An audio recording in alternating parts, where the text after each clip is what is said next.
Our State of the U.S. segment tonight. General James Mad Dog Mattis was appointed as Secretary of Defense by President-elect Donald J. Trump. If you listen very closely, in the background, on military bases all across the country, you can still hear the roars of approval. I don't think there's ever been a Marine Corps general in recent history more beloved and revered than General Mattis. With me now to break it down, former Army Colonel and former Louisiana Senate candidate, Colonel Rob Maness. Colonel, how are you? I'm doing great, Liz. It's good to be back. It's good to see you. Colonel, listen, I have a lot of military in my family. A lot of my friends are military. I have not gotten so many text messages after the nomination of General Mattis since Trump was elected. Oh, absolutely. General Mattis is well loved by members of every service. He is a great combat leader. He's also an intellectual and a scholar, and highly regarded as a down-to-earth human being who understands where he came from. He and I both share a prior enlisted background, and I understand what it's like to be a commander, having been prior enlisted. And we certainly are proud to see him get the opportunity to serve as SecDef. Right, that certainly gives you a different perspective, I think, to be able to see how actions are perceived from the other side, how a commander's actions are perceived by his men on the ground. Colonel Maness, talk to me about his nickname. So his nickname is Mad Dog Mattis, also the Warrior Monk. Those are a little bit contradictory. Oh, they absolutely are. But, down through American history, the really great military leaders have also been scholars. And have studied, General Lewis B. Chesty Puller of the United States Marine Corps, General George S. Patton. Those types of great combat leaders, very aggressive, are also well read, well studied, and understand what their men and women need as far as leadership goes in a crisis environment and in a peacetime environment. And I think that's why you get the two conflicting nicknames. But I can tell you this, I guarantee you, enemies of America all over the world are trembling in their boots and their flip-flops and their dresses and their pants tonight. Right, and as they should be. It's about time. Now, this is very interesting, I think. General Mattis will have to have a waiver from Congress to be able to lead the Pentagon because he's only 3 years retired, and the law stipulates that you have to be 7 years retired. It's part of keeping the leadership of the military out of the hands of the military, in the civilian hands, people's hands.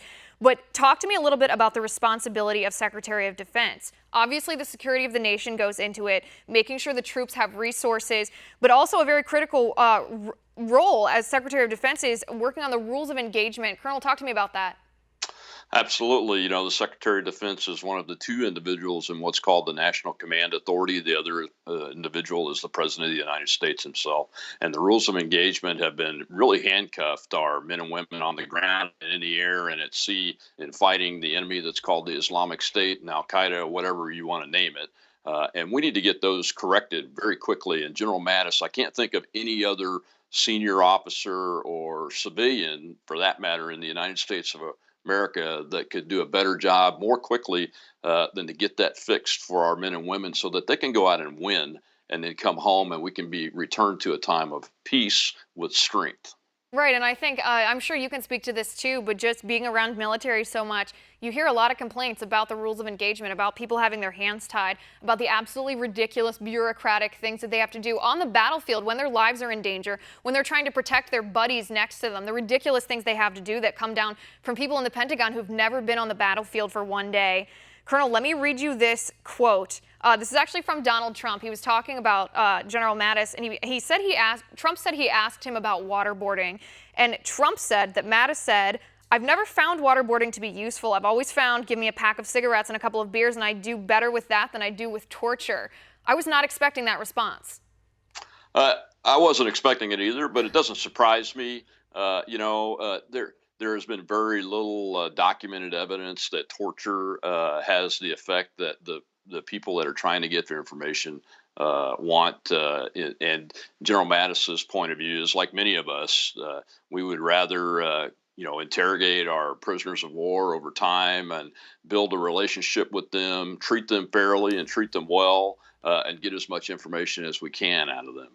Right, and I guess the part that I found surprising was just that actually works better than advanced interrogation techniques. What else do you expect General Mattis to change, though, when it comes to rules of engagement?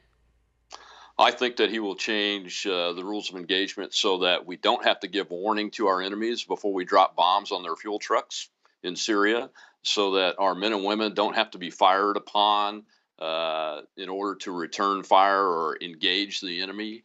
The other thing is that I think he will bring it up to national forefront, the subject of whether we're at war or not, from the perspective of things like rules of engagement. That's what leads us down to these political rabbit trails that restrict our men and women and end up really getting more of them hurt and killed than anything else, is because we have political types that don't understand what the nation needs when it comes to the objectives and the focus of the resources that we have to put on to our enemy in order to defeat them. And General Mattis will bring that debate to the forefront, and I hope to see some positive changes in that. And I think he's the greatest American civilian today to lead the Secretary of Defense. And those that are on the other side of the aisle that are whining about civil military control or just being silly. It goes back all the way to George Washington, Right. the civilian and military and statesman, soldier or soldier statesman that have led this country and done the right things by the country. And you can count on General Mad Dog Mattis to do that and do the right things by our enemies, too. Right, I think you can. And see, just like I said at the beginning of the segment, you're former military,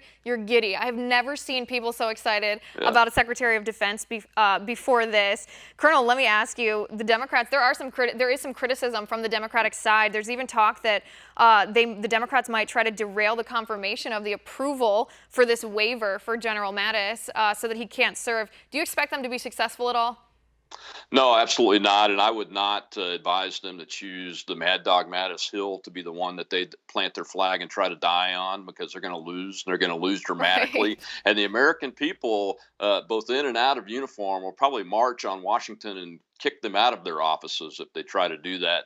And again, I can only say that there's no issue with Mad Dog Mattis about civil military control. The 7-year waiver, I think, is more about folks that have been chiefs of their services, where they have direct access to the corporations and the dollars that drive research and development, procuring weapon systems. And General Mattis was a combatant commander. They don't have that type of network and that type of influence. And I think that we should take a really hard look at anybody that tries to stop this appointment. Right, because at the end of the day, he's a Marine. That's what he is, and that's what job he'll do as Secretary of Defense, too. Colonel Maness, thank you for coming on the show, and as always, thank you for your service to our nation. All right, guys, you know the drill. Talk to me. Tweet Liz_Wheeler. You know I read all your tweets. We'll meet you back here in just a minute.